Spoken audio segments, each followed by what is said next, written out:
I'm sorry, Hudson. I forgot my key. That's quite all right, miss. Come on.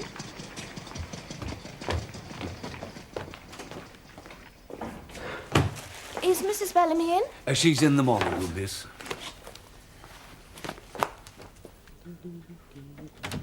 Hello, Hazel. Hello. Come in. Thanks. This is Dennis Kemp of the Royal... What is it? The Royal Welsh Fusiliers. Mrs. Bellamy, my sort of step-cousin by marriage. How do you do? How do you do? We've just been to lunch with Dennis's mother out at Richmond. And these are from her garden. Oh, They're called Merry Widows. thank you. They're beautiful. We drove back through Putney. It was lovely. Lots of people, all looking happy. Isn't it strange? Does it mean the war's about to finish? If it is, all my efforts will be wasted. Hazel's packing up hundreds of mufflers and things for the front. Well, may I have one? I'm going to the front tomorrow. Oh, no, these are for the ordinary soldiers, aren't they? Yes. Hazel thinks that officers can buy their own at Harrods. Oh, Hudson, would you fetch a vase for these? I'll arrange them myself. Very good, madam. And will you get me what you promised? All right. Stay here and talk to Hazel. Do sit down.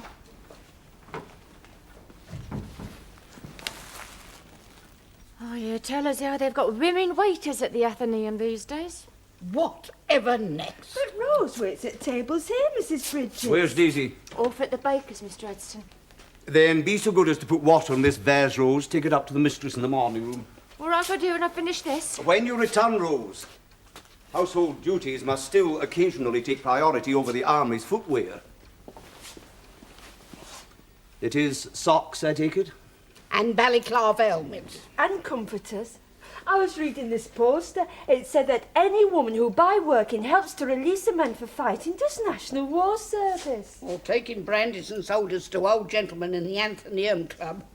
Doesn't sound to me like helping the war service. But if it's helping to release a man for fighting, Mrs. Bridges. They ain't going to do much fighting in them socks, Ruby. I've been in charge of men from my regiment who've come back from the front. Wounded in Neuve-Chapelle. Convalescing. Almost ready to go back now. Well, you can imagine I felt rather a fraud. Did they talk to you of their experiences? Not much. I think they knew it was my turn next. Thank you, Rose.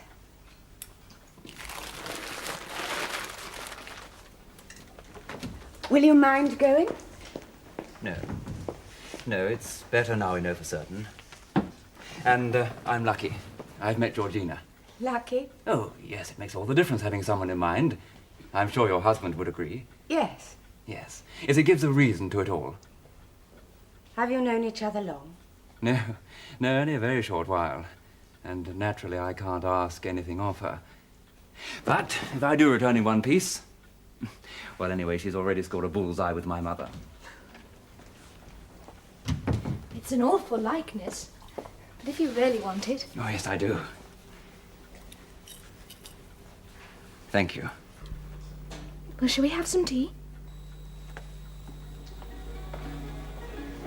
Well, thank you very much, Mr. Schonfield. You don't know the trouble we have getting the flour, Daisy. Good afternoon. Good afternoon. It's Daisy, my dear, from Mrs. Bellamy's house. Ah, you take good care of those loaves, Daisy. Oh, they're precious nowadays, like gold. Don't let anyone steal them from you on the street. With flour so scarce and no coal for my ovens, I can only bake 2 days in the week. How many loaves did you supply? 4, my dear. For a favour to an old customer, Mrs. Bridges. Oh, I'll tell her. Here, these halfpenny buns have got smaller. And dearer, penny now. You're very lucky to have them, my dear. Yes. You can't get buns like that anywhere else in London. Oh, and how do you manage, sir? Special methods. The same way as I get you hot cross buns at Easter. I'm back, Mother. Can I have my tea? You do not come into this shop when we have customers. Hello, Wilfred. He wants to join up in the army at 10 years old, I ask you. Oh, I hope he doesn't have to. I hope this war's over soon. Will be, there's no doubt of it. Already we're pushing Fritz back. Hey, Wilfred. Come along, Wilfred.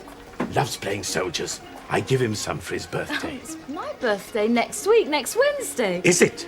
Then you must have a cake. Oh, I haven't seen a birthday cake for ages. You'll have one. Leave it to me. Well, thank you very much, Mr. Schonfield. You shouldn't trouble. How's Edward getting on? Oh, all right. I get nice, cheerful letters. From the front, eh? No, Codford St. Mary. His camp on Salisbury Plain. Tell him to stay there. I will. Bye. Bye.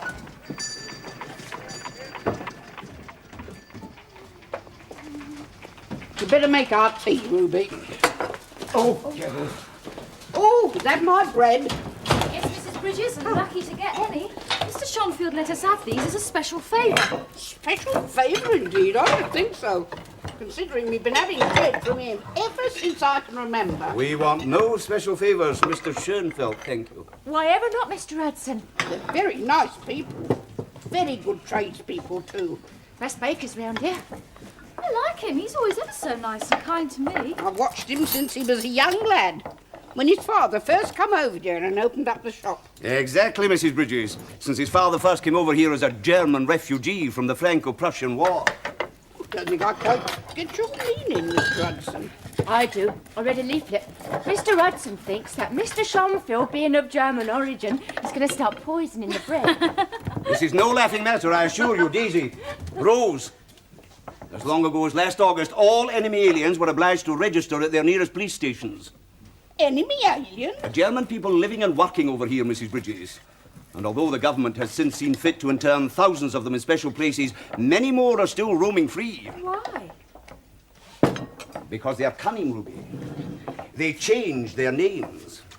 I read in the papers that a city firm called Siegburg Brothers changed their names to Cousin Brothers. And a man called Rossenheim announced in the Times that he was to be known in future as Rose. But Alfred Schonfield hasn't changed his name. Or isn't he in one of them special places? Because he's a nationalised Briton and as patriotic as you or I. That is not the point, Rose. Some of you may pronounce it Schonfield for convenience, but the correct way is Schoenfeld. The name and the spelling are German. And believe you me, if his father was still alive, he would certainly be interned already. Better off dead then. For his own protection as much as anything else. Protection? Oh, from us, all the Germans. I don't understand that, Mr. Hudson. Yes, you'll have to explain that to us, Mr. Hudson. I will gladly, me, Mrs. Mr. Bridges. Hudson, but I've got work to do. Well, Spies? Yes, miss. There's been cases of signalmen being overpowered and trains being sent down the wrong lines and coming off the rails. And Germans have been caught on the East Coast signalling to German submarines. And bombs have been found in the trunks of German governesses. Oh, no, that's too much, Daisy. No, it isn't. Here, see if these will fit. Thank you, Hazel. Daisy, who's been telling you about German spies? Mr. Hudson, madam. He's read about it in the newspapers and he's told us all to be on our guard. But I don't see what you could do about it, Daisy. What any of us could do. I've read these stories too, and I think they're exaggerated. Put it all out of your mind, Daisy. Yes, I will, madam. Mr. Hudson says the newspapers don't say enough. He says they're muzzled like dogs to stop them biting. Well, I thought the war was going on in France, but it's not. It's going on here right under our noses and we can't see it. Will that be everything, miss? Oh, yes, thank you, Daisy. And Mr. Hudson says, if you please, madam, to beware of tennis courts. Tennis court? Yes, madam, in German people's houses. 'Cause really, he says, they're gun platforms. Yes, well, thank you, Daisy.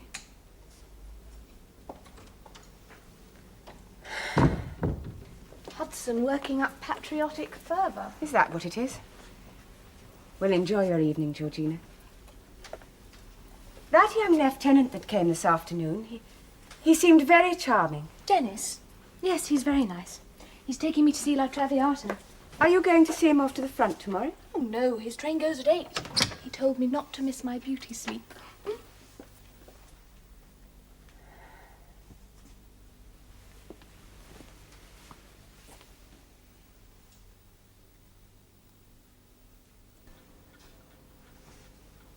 This Dardanelles business looks more and more like a major blunder on our part. If these latest reports are to be believed... Are they? What? Are they to be believed? How much of the truth are the newspapers telling about anything these days? Well, it's not always in our best interest to be told the literal truth. It could lead to alarm and confusion. That's why we have a press bureau. To be selective as to what we may or may not be told? Yes. Then propaganda is more important than truth? The right sort, properly handled. Well, of course it is. To keep up public morale. You must remember that people nowadays rely on their newspapers more than ever before. We must make the best use of them. So fill them up with stories of German atrocity. Oh, yes, they do go too far sometimes. It's what people want to read. It stiffens their determination to defeat the enemy. I think it's justified. Richard! People are being roused by these loathsome stories to a point of uncontrolled hysteria. We've got everybody looking for spies under the bed. It's ludicrous. You may clear away the coffee, thank you, Rose. Government's denying rumours about spies every day. Nobody believes them. Why should they? People know they're not being told the truth, so they believe what their imagination tells them. And soon they'll start to act stupidly through fear and ignorance. I wonder. Rose, what do you think about all these spy stories? I don't believe a word of them, sir. Not even the ones Hudson's been telling you, Rose? Hudson? Well, sir, Mr. Hudson has always had a bee in his bonnet about spies. He thought Alfred was a spy. Alfred was our footman what went to Germany and... Yes, I know about Alfred. Thank you, Rose.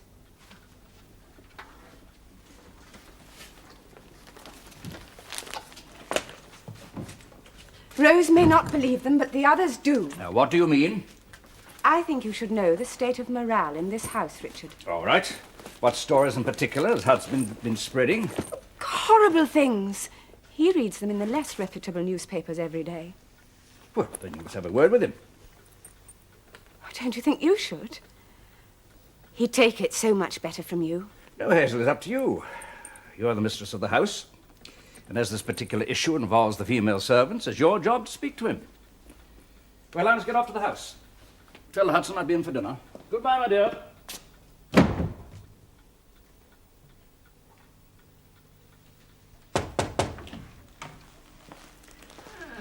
Would you like a cup of tea, Mr. Hudson? What? No, thank you.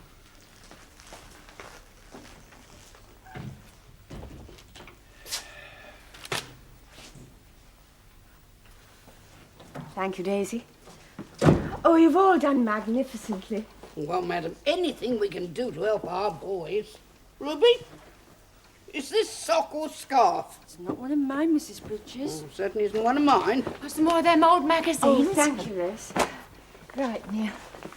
Ruby, can you put some in? Will you, Mrs. Bridges? Oh, thanks, Rose. There, you can have one. Oh, that's not for packing, madam. That's Mr. Hudson's personal. Oh, I see. Stop reading. When you've all finished the packing, would you put the boxes in the front hall? They'll be collected this evening. Very good, madam. Ruby's and Mr. Hudson coming to have his cup of tea in here. No, Mrs. Bridges, he doesn't want any. He seems in a funny mood. Still upset about that Dumfries nurse, I suppose. What Dumfries nurse? The one that got savaged by Germans. Yeah, that was never true, was it? You only hear 1/100th part of the atrocities perpetrated in this war, Daisy. My friend says that there's Belgian girls walking about London with their hands cut off. And there's this factory just outside Berlin where they're melting down dead bodies to make grease for guns. Oh, be quiet, Ruby. Pick up that string and tie up your box.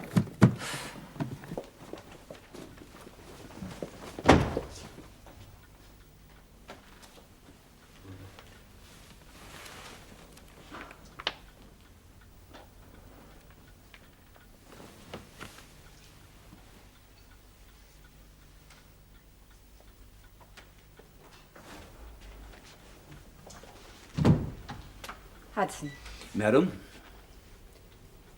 I know that you have been butler in this house a long time. Madam? And I am reluctant to criticize your conduct in the servants' hall, which is your own concern. Yes, madam. I know this war is upsetting you a great deal. Indeed, madam, I think we're all upset by it. Yes. Hudson, I want to be frank with you. I heard Daisy telling Miss Georgina stories of so-called German spying activities, which she heard from you. She was recounting them in a way that clearly alarmed her, probably alarmed Miss Georgina, and certainly alarmed me. They are alarming stories. Not in that sense, Hudson. I was alarmed that you should be spreading these stories, which for the most part are not verified. But, madam, the newspapers... Yes, I know about the newspapers, Hudson. And certain types of magazine which seem to be circulating. Printing stories and pictures that some people want to see. For example, That Scottish nurse that was supposed to be tortured in Belgium. You mean Norsk Hume? Yes. It was proved that her sister invented the story. Yes, Nurse Hume did volunteer for service, but she never in fact left Huddersfield. That was later reported, but... But you don't believe it. Hudson, don't you see how irresponsible talk can affect innocent lives? The Germans are human beings exactly the same as we are. If we cannot believe ourselves capable of such horrors, how can we believe it of them? The servants have been unsettled by these stories, Hudson. And I want that to stop. Do you understand me? Yes, madam, but you will allow I can't alter my own feelings. And I feel strongly that this war is not just being fought on the battlefields, but right here among us. Of all your alleged spy stories, Hudson, only one single spy has been caught and convicted, Karl-Hans Lodi. With respect, madam, there was also that barber on the Caledonian Road. Yes, you're quite right. I had forgotten the barber in the Caledonian Road. I will curb my tongue, madam, I'm sorry. I appreciate there are gullible young minds. Gullible, yes. They ought nevertheless to realize the utter savagery and brutality of those pigs, the Huns, madam. They are inhuman monsters, They are madam. human beings, Hudson! They are no more inclined to cruelty and inhumanity than we are. It's lies. So let us have no more stories of spies or atrocities in this house. Do you understand? If those are your orders, madam. Yes, Hudson.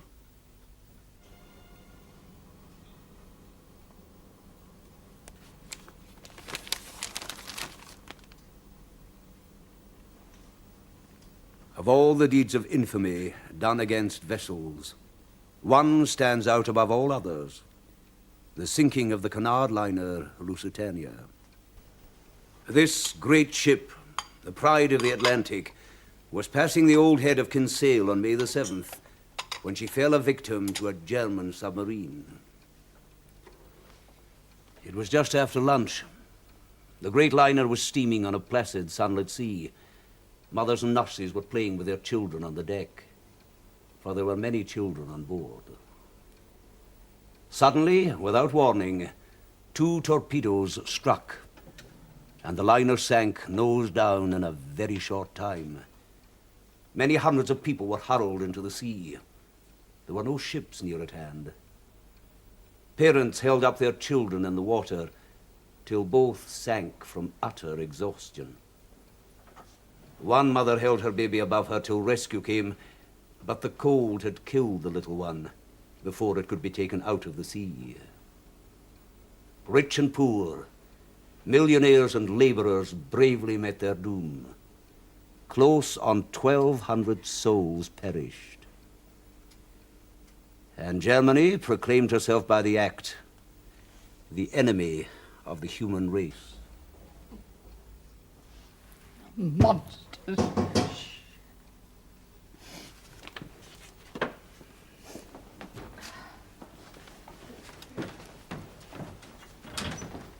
Hello, Rose. Some extra loaves for Mrs. Bridges. And a surprise for Daisy. A cake for her birthday. Oh, it is kind of you, Mr. Shumfield. You come in and I'll see if I can find a candle for it. What is it, Rose?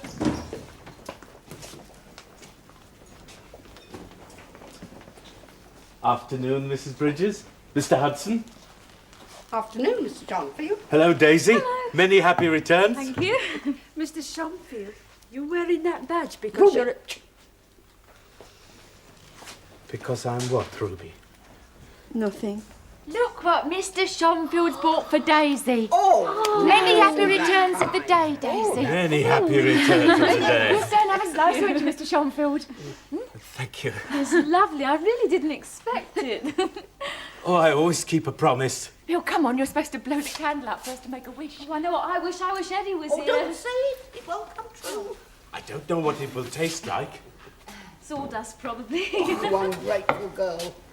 Did Mrs. Shumfield bake it? Yes, she did. And I can tell you, Daisy, she would make a tasty cake out of sawdust.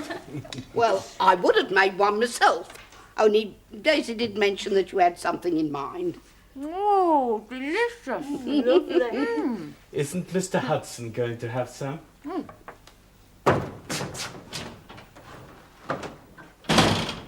Probably not very hungry. Here, I haven't given Daisy a bit. Oh, let me try that. Come on, Daisy. I'm going to give you a bit with the daisy on it. It's a big bit. Yes, teeth are all right. Any serious illness? Operation? No, I haven't been in hospital for years, sir. Oh, my knee. Now, I did damage my knee once. Did you? But that hasn't given me any trouble for a long time. And as for illness... Once again? Well, the occasional cold, you know, but never anything to keep me away from my duties. Varicose veins? No, sir. Good. Put your hand over your left eye and read that notice, will you? Which notice, sir? The one over there in front of you, with the letters on. E-O-S-R-V? Yes. Now the other one. E-O-S-V-N. No, M. Oh, I'm sorry, my eyes seem to be a wee bit tired today. I can read perfectly well normally. E-O... You wear spectacles, do you?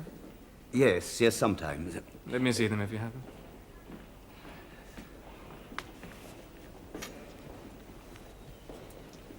They're a wee bit too strong, these glasses. I don't really need them as strong as that. I think that's maybe why my eyes are a bit strained today. How old did you say you were? 38, sir. Well, I'm afraid we can't have you. Not with your eyesight. The corporal will give you an exemption card. Next one, please. But if everything else is all right, sir, could I not be considered for an administrative job? I'm sorry. There are other ways of serving your country, you know. Man of your resourcefulness, I'm sure you'll find something to do. On the ballot.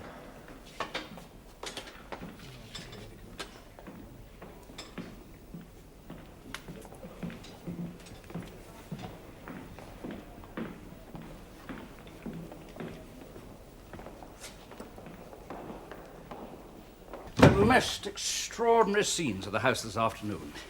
The Stock Exchange threw out all brokers of German birth, then marched onto Central Hall, Westminster, and demanded the internment of all Germans living in the country. They can't do that. It's against the law. Were they arrested? No. The police just stood by. Well, you can hardly blame them, I suppose. It is the mood of the country. It's frightening. What did Mr. Asquith do? Nothing. Nowhere to be seen. Instead, they were met by Harry Dalziel. He's a radical. He addressed the crowd and told them that he was convinced there were thousands of Germans living all over London ready to set fire to the city if the Zeppelins come. It wasn't the bakers and the waiters and the barbers that worried him. It was the people of German birth in high social and government positions. He'd have them all behind bars just to make sure. You don't agree with that, do you? Oh, no, of course not. The rest of them are loyal British subjects, of course they are. But there are the dangerous ones. How do we find them? Would everyone be so excited if there'd been no Lusitania? Yes, that act of barbarism has rebounded on them, thank God. But I haven't yet told you the main news. The coalition is now a certainty. Lloyd George has got his way. They've sacked Churchill from the Admiralty and offered it to Arthur Balfour. Yes, Rose? 2 gentlemen to see you, sir. Yeah, right.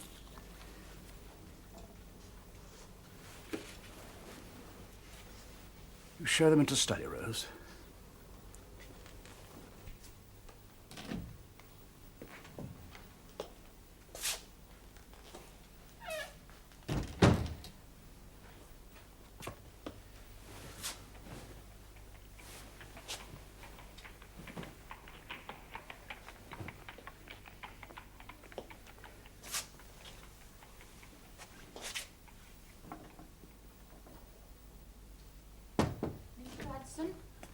Oh, where have you been?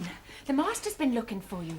Mr. Bonar Law and Mr. Arthur Balfour is here, and I had to show them to the study myself. Oh, my goodness, have they been served with tea? Oh, yes, they have. And Mrs. Bridges sent up some of them pastries that Mr. Schonfield sent round. All right, Rose.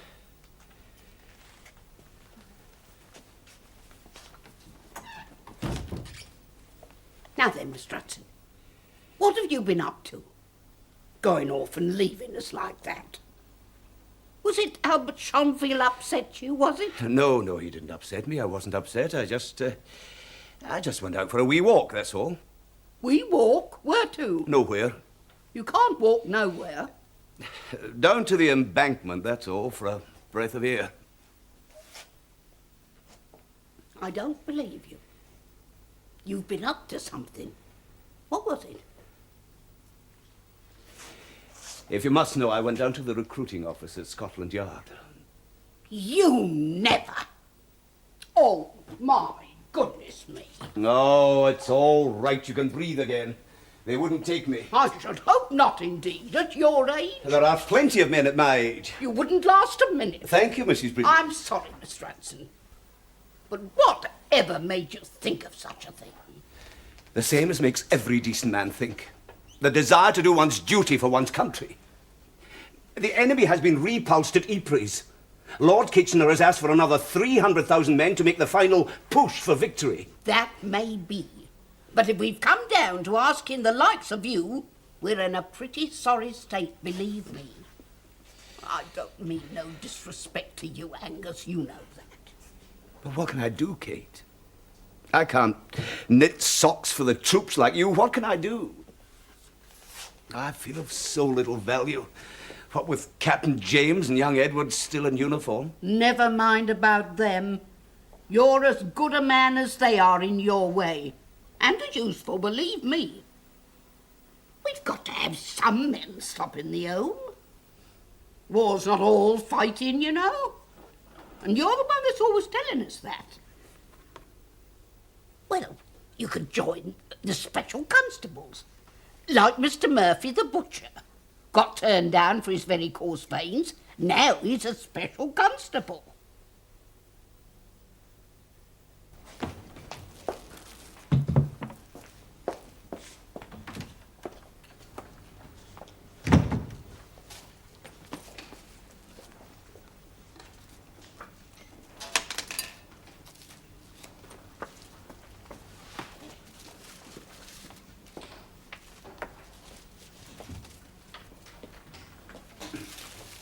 Oh, Hudson, I've suddenly been asked to a dance tonight, so I won't be in to dinner after all.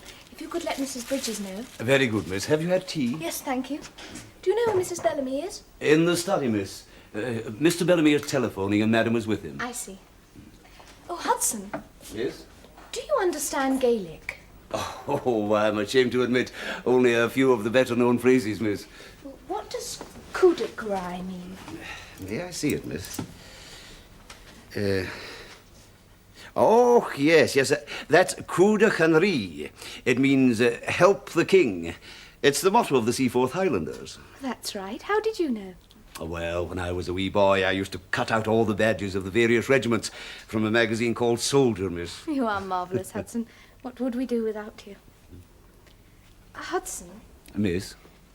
Do you think that it's frivolous that one should go to a dance when our soldiers are fighting in France? On the contrary, miss. Oh, good. Because a woman in the hat shop said she thought it was. Only the dance I'm going to tonight is being given by a family with 2 sons in uniform, one on leave from France and one to celebrate his commission. Their mother wants them to enjoy life while they can. I mean, well, if one helps to cheer them up and make them forget. Quite, miss. However grave the news is from abroad, young ladies at home, such as yourself, miss, can do so much to keep up the spirits of our officers when they come home to London and leave. Oh, good. I'm so pleased you agree. Georgina. Tina, have a good day, my dear. I lunched with a friend and then went shopping. You look very cheerful, Uncle Richard. Has something... Oh, Richard's had some wonderful news. Hudson, this is some sherry. Well, what news? Well, this afternoon, Mr. Bonar Law, who is the leader of the Conservative Party, came to the House... And offered Richard a post in his new coalition government. Oh, wonderful. Oh, Uncle Richard. So naturally, I accepted the post. Well, it's about time too. Now perhaps we'll win this beastly war. What exactly are you going to be? I'm to be civil lord of the Admiralty. That means I'm responsible for everything from plumbing in Admiralty buildings to the construction of merchant shipping. Will this coalition government work? Yes, won't there be endless horrible arguments between you? No, I don't think so. Pooling of all our resources must be welcomed. Now we can push party politics into the background and get on with the real job. James will be so pleased for you. Yes, he will, won't he? Well, I'm afraid I must go up and change. Must you? We're having champagne. I haven't time, but you and Hazel must have some. Well, we'll wait. Have it with dinner. Oh, dear, I can't. Aren't you dining? Not tonight, I'm afraid. I've been invited to Lady Swanbourne's dance. Oh, Hazel, I'm sick of all my dresses. Can I borrow something of yours? Let's go and see, shall we? You know, last time she gave one, we got lemonade and squashed fly biscuits. I wonder what you'll get this evening. Now, as to dresses, there's that long purple one with the green edging. Do you think you could manage that? That's sort of an awfully long train.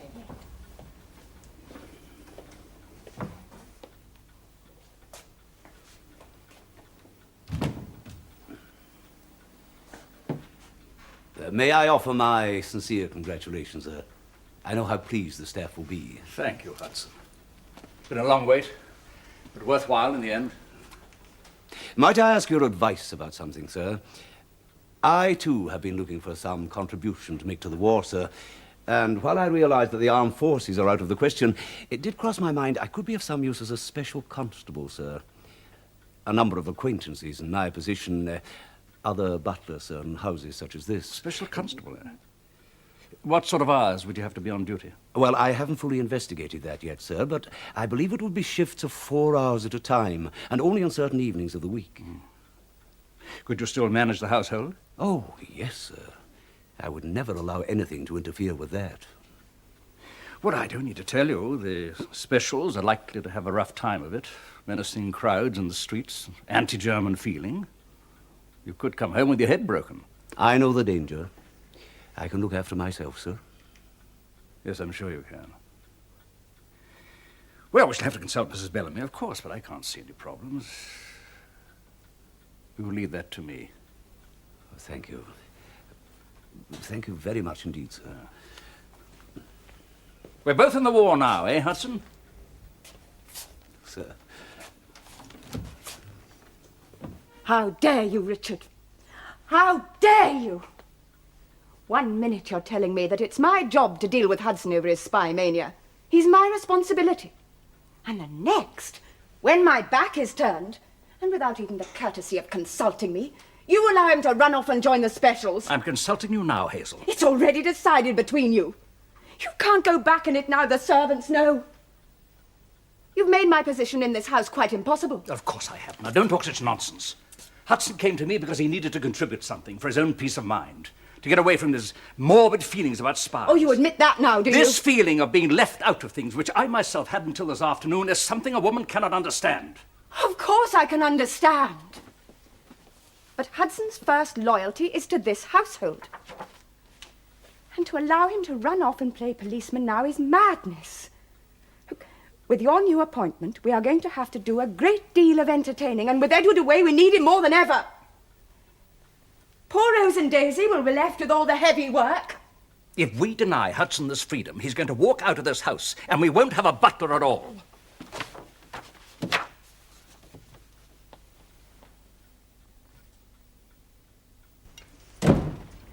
Psst.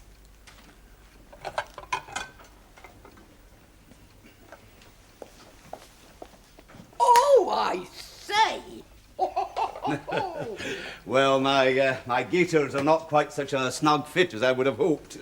Oh, but they do suit you, don't they?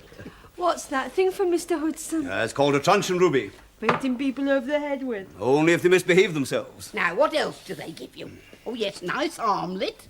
Oh, and a whistle. And a wee book of rules and regulations. Maybe you girls might be interested to hear the oath I had to swear. Yes, here it is. You read it out for them, Mrs. Bridges. No, Mr. Hudson. You say it, just like you did in the court. That's what we want to hear. Shall I? Oh, very well. I, Angus Hudson, do swear I will well and truly serve our sovereign leader, the King, in the office of Special Constable for the parish of Westminster, without fear or affection, malice or ill will, and that I will, to the best of my power, cause peace to be kept and preserved, and prevent all offences against the persons and properties of His Majesty's subjects. Well, that's very nice. Be quiet. He hasn't finished yet. Oh, sorry. And that, while I continue to hold the said office, I will, to the best of my skill and knowledge, discharge all the duties thereof faithfully according to the law. Very dignified. Yes. Oh, good heavens, is that the time? I must be on my way. Well, where are you going, Mr. Hudson? Well, I'm in number 1 district, B division. I have to report, first of all, to General Road Police Station, and then I believe I'm going to be shown the fire tower at Fulham. That's an observation post for fires and suspicious lights. Oh, you better hurry or they'll start without you. Right, now be very careful there are no chinks in our blackout, Mrs. Bridges. Don't you worry, Mr. Hudson. Well, goodbye, Mr. Hudson. Thank you, Daisy. Ruby. Now, you will go careful. I will, Mrs. Bridges. Don't you fret, my dear.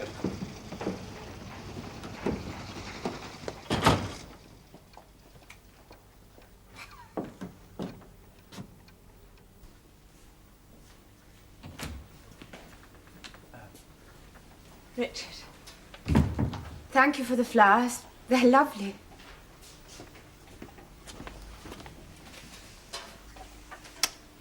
There was no need. I've had rather a sad letter. Sad for Georgina. Dear Mrs. Bellamy, I thought it best to write to you and not to Georgina herself, to give you the bitter news that my son Dennis was killed in France last week, only 2 days after his arrival. He was hit by a rifle bullet near Festubert and died instantly without suffering. Pray God it's the truth.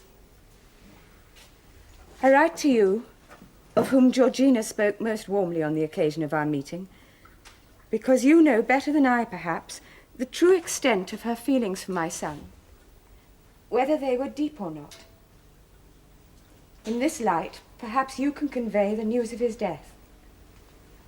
For myself, I can only say that I'm grateful that Dennis was able to take the image of so enchanting a girl with him through the last days of his life.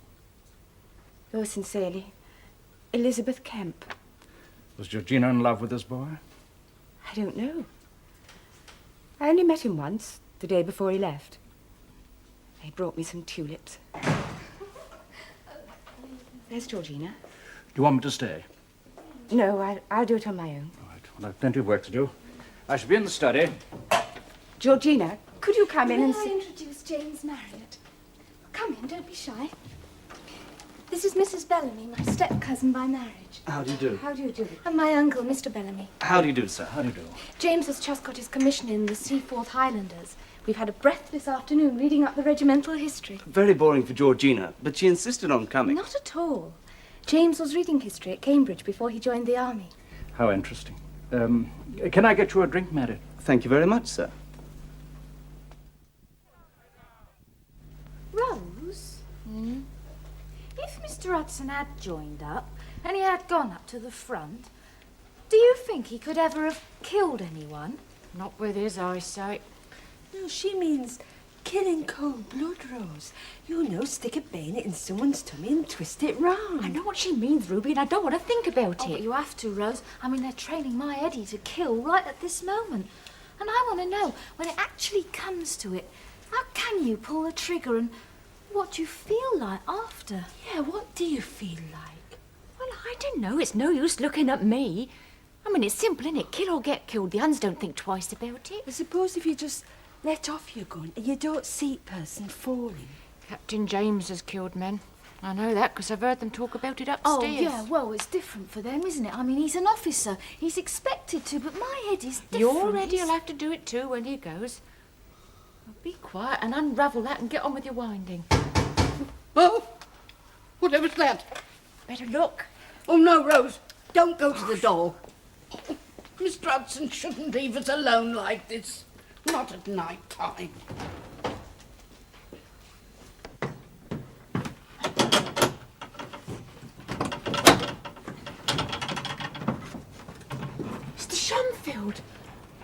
What on earth's happened? Let us in, please. Who's there? It's Mr. Schomfield. What's he on to this time of night?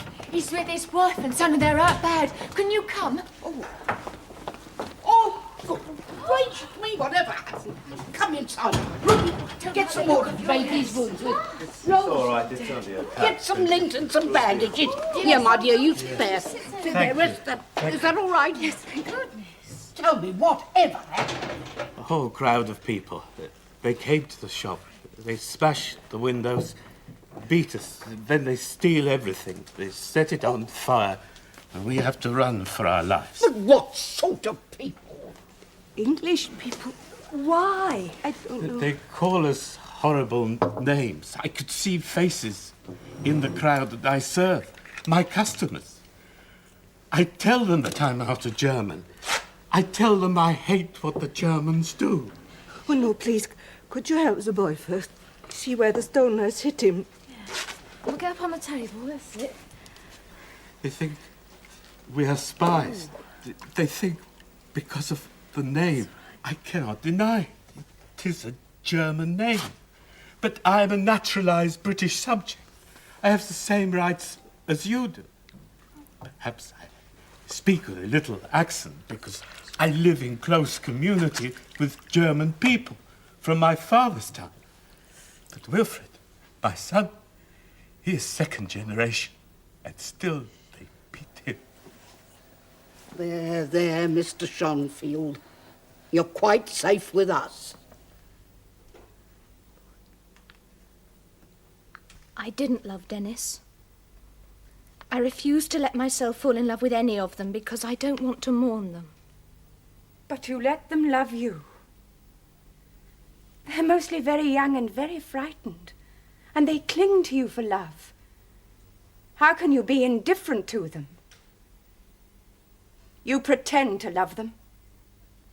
You give them photographs and send them off with half promises and expectations. You're angry. Don't be angry with me. I'm not angry.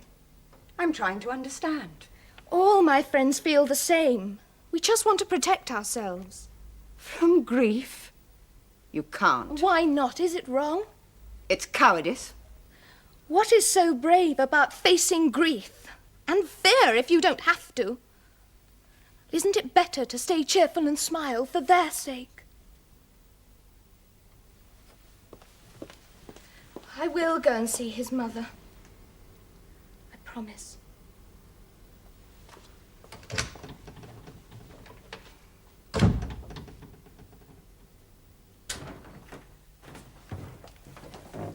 Oh, Mr. Hudson, thank goodness you're safely home. We thought you must have been hurt somewhere. Why should I be? Well, the street fights, the rioting and the looting. Oh, come now, Mrs. Bridges. There's no riots and looting. The streets are safer than when they were lit. Didn't you read the newspapers today?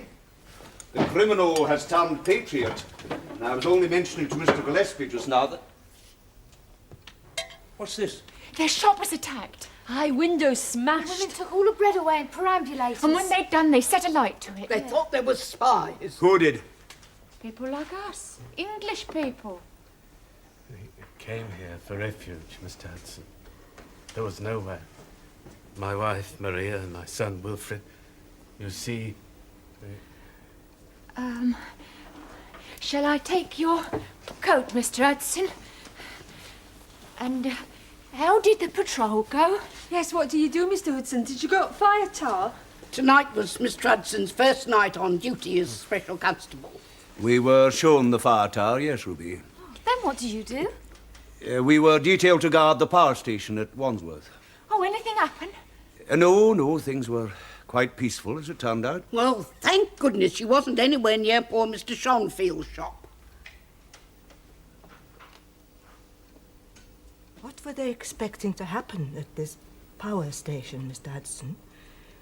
Were they expecting it to be attacked by German spies? Maria. No, I want to know. Why the special constables were guarding peaceful power stations when they could have been out in the streets preventing ordinary British people from behaving like animals and savages.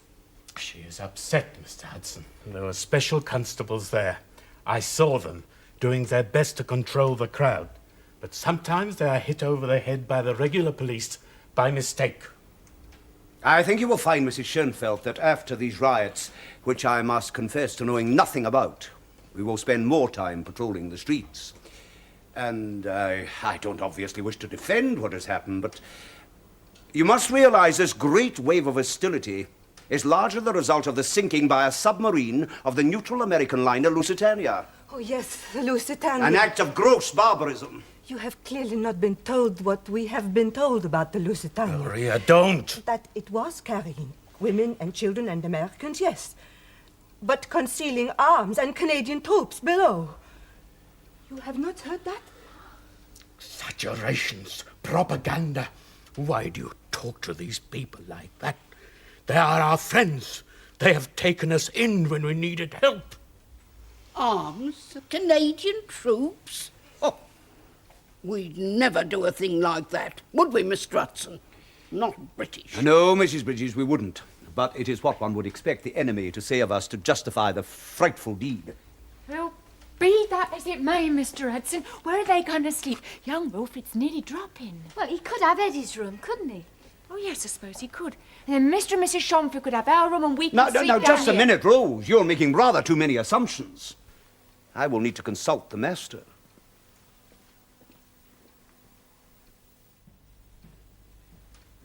They must go to the police and report the damage to their property. As I thought, sir.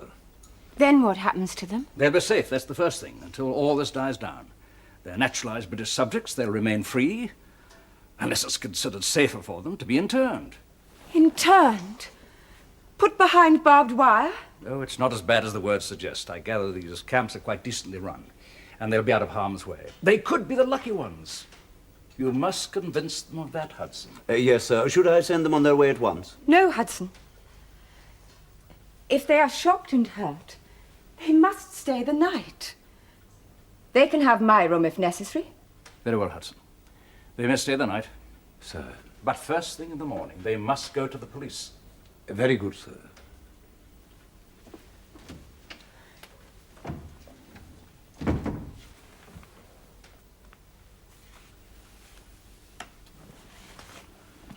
Poor devils.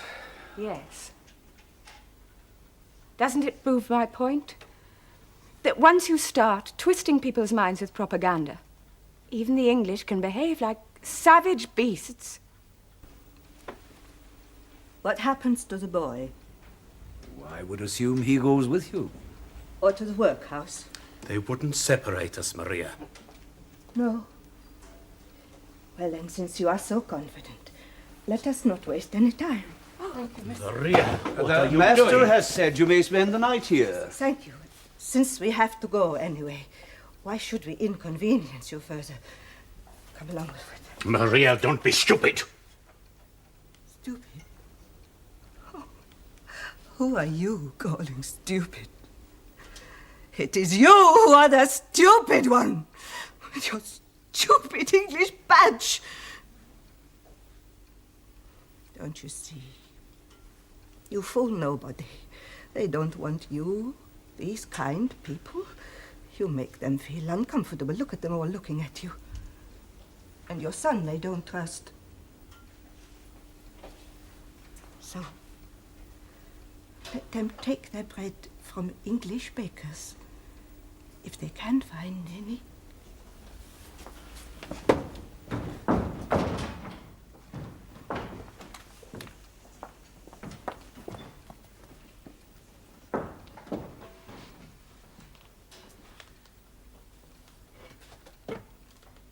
Oh, I'll bet you're glad to see the back of them, Mr. Hudson. Who knows? They might have burned the house down during the night.